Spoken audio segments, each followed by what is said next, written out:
Assalamu alaikum. This is Atif, Sheikh with program Inclusive, and today's program we are going to discuss about the inclusive education in Pakistan. Inclusive education where children with disabilities can study with other children in the same classroom. And what are the challenges, how we have addressed these challenges, how international organizations are working in Pakistan, and how far we have to go to include out of the school children with disabilities in the mainstream classroom. Today, we are very honored to have Edward Davis with us, who is a Senior Education Advisor and Policy Team Leader, DFID Pakistan. Welcome, Edward. Thank you very much for having me, Atif. Edward, first of all, you have been here for the last 2.5 years and you have studied the whole education system and you have seen that, you have been working. What are the basic challenges for children with disabilities you have seen in Pakistan, why they are out of the mainstream schools? So it's a big question, Atif, and I think there are many complex reasons, but there are two really big questions that we need to answer. The critical challenge, which you've already mentioned, is access. So not enough children with disabilities have access to school, whether that's a special school in a segregated system or an inclusive place in a school in the mainstream system. So we estimate from various pieces of research that from Punjab, for example, around 70% of children with mild disabilities are in school. But the vast majority of children with severe disabilities are out of school. So the first issue is access, whether that is physical access to the school with ramps or the appropriate physical modifications, or access in terms of cost, because it's more expensive to send a child to a special school, or whether it's issues around transport. But the second critical issue is that children with disabilities have what they need to learn in the school. So getting a child into school is only part of the challenge. The really important part of the challenge is that once they're in a school, children with disabilities learn just as well as the other children in those schools. So that requires teachers who have the training, whether that's training in terms of special skills like sign language, that the curriculum is appropriate. And I don't mean making the curriculum easier for children with disabilities, I mean making it accessible. So that might be having materials printed in Braille, or it might be having the physical and technical adaptations that certain children would need because of their disability. And then the third point I would make is that we shouldn't just see the disability, we should see the ability. And many children, just because they might not be able to do one thing, often can excel in other areas, and we shouldn't put them in boxes or pigeonhole them. You have mentioned all aspects of inclusive education, majorly like accessibility and the communication system, but do you think that it's a little more complicated, like the attitudes of the teachers and parents are still on the charity side or the medical model based attitude? So how we can handle those challenges, like whether they should go to special education schools or special education schools are not enough as compared to the magnitude of disability in Pakistan. So can we bring them to the mainstream, just creating an accessible environment? Can they attend the same school, or do we need to work on the teachers as well? I completely agree with you, Atif, and raising people's expectations of what people with disabilities can achieve, rather than bringing things down, we should be raising the bar. And I've often been in special schools or schools which are including children with disabilities already, and the attitude is that having them there is enough. A good example would be that there's little assessment of children's learning, particularly in the special school sector in Pakistan, or the curriculum is reduced and children are expected to follow vocational routes after school. There's no reason why the vast majority of children, particularly with physical disabilities, shouldn't be achieving just as well as their able-bodied peers. It's kind of a transition from the special education system towards the inclusive education. Absolutely. Have you been can you share some examples in UK, how they transform, how the children with special needs who are going to the special education center now move to the inclusive education? Absolutely. I'll give you an example of a particular school. It's a school which in the English rating system was rated as outstanding, and it makes the point that you've made, Atif, about attitudes. So this school is called Seven Kings School, and it's in a fairly difficult part of East London. And in that school, the area devoted for children with special needs is at the heart of the school. Okay. The head teacher's office is off that area, the other administrators are off that area, but children with disabilities are included right at the centre of the school, rather than being on the periphery or a classroom that's separate. We have to take a break, Sure. Edward here, and we will come back. Stay with us. Okay, Edward, we were talking about the models or the examples of inclusive education system which we can replicate in Pakistan. How DFID has been contributing? Like you mentioned in the discussion that DFID is working in Punjab province to set up a special inclusive education model to introduce there. So can you explain a little bit about that intervention? Absolutely, Atif Sab. So today is World Day for Persons with Disability, and the Secretary of State, the Minister in charge of DFID, will announce today the inclusion of people with disabilities strategy for DFID. Critical part of that is inclusive education. That's driven us here in DFID Pakistan to raise our ambition. We want to do more. What we're currently doing is in Punjab, we are working with the School and Education Department, the Punjab Education Foundation, to include children with mild disabilities in those schools. But we also work with the special schools through the Special Education Department.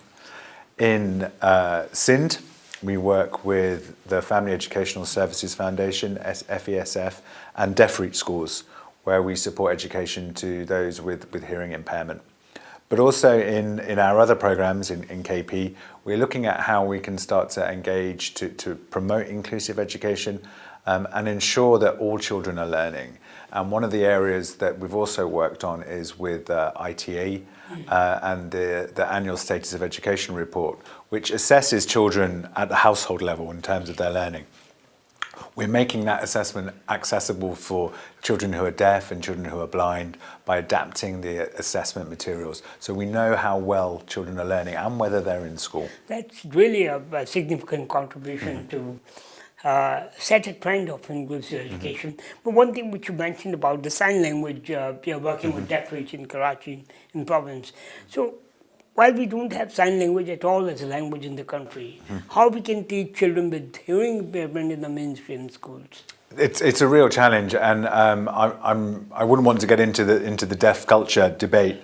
But what is very clear for me from my visits to special education schools and in the government sector and particularly deaf schools in non-state sector is that sign language has to be treated as the mother tongue of those children.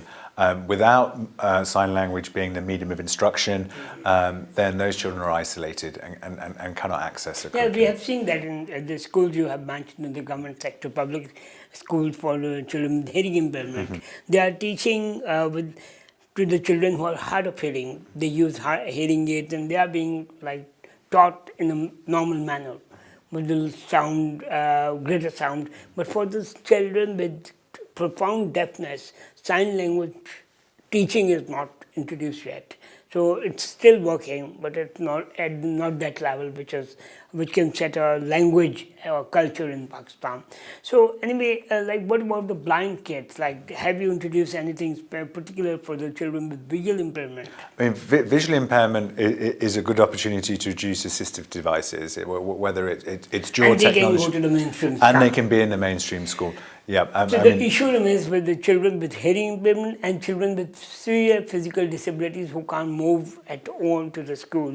And one thing which we have seen, I was visiting an inclusive education school set up by another organization in KP. So the biggest challenge which I have seen was the transport. So have you addressed this issue in Punjab, or somehow you have discussed it? Well, fortunately in Punjab, the special education department there is already very well set up in terms of the schools that it has. Unfortunately, it has too few schools. So there's roughly 35,000 students in 230 schools for a province which has around 50 million children. If 15% of children have some form of disability, we know that that's woefully too few places. I would continue from this discussion or the trend you have set of the intervention in Punjab, which can be replicable or scaled up in the country. What do you suggest for the policymakers, how they can bring a change in the policymaking level for children with disabilities? A very good question, and DFID has been working more broadly with the data around disability and children with disabilities. If people with disabilities are going to count, then they need to be counted.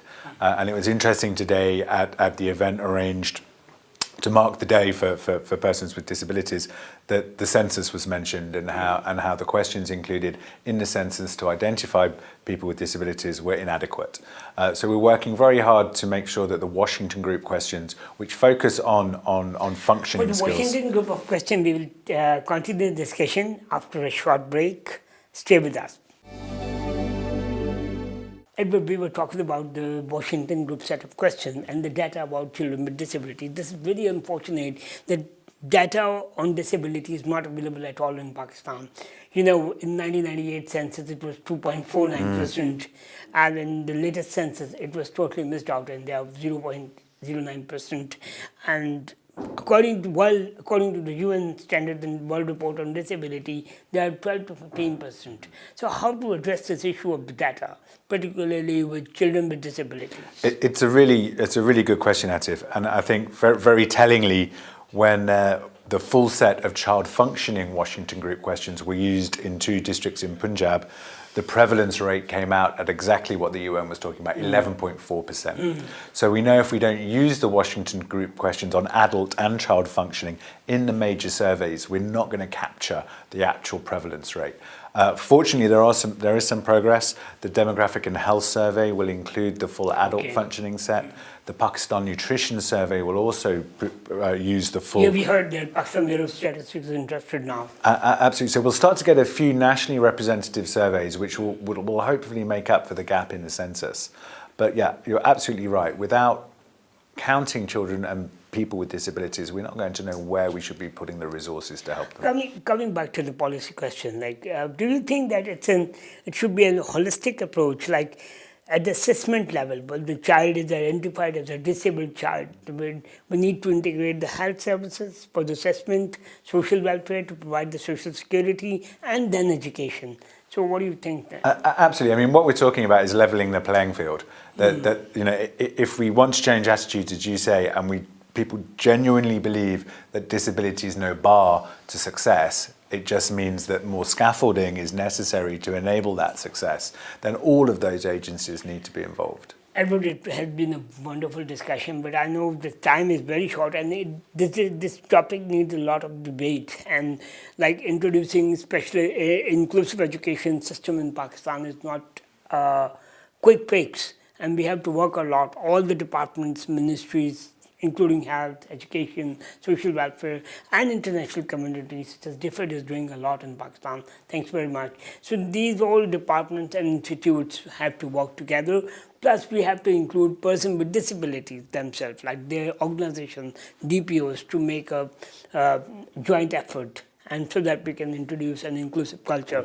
And once the children with disabilities will go to an inclusive school, they will learn to live in an inclusive society. They will create an inclusive society. Thank you very much, Edward, Thank you, for Atif. joining us. Thank you very much.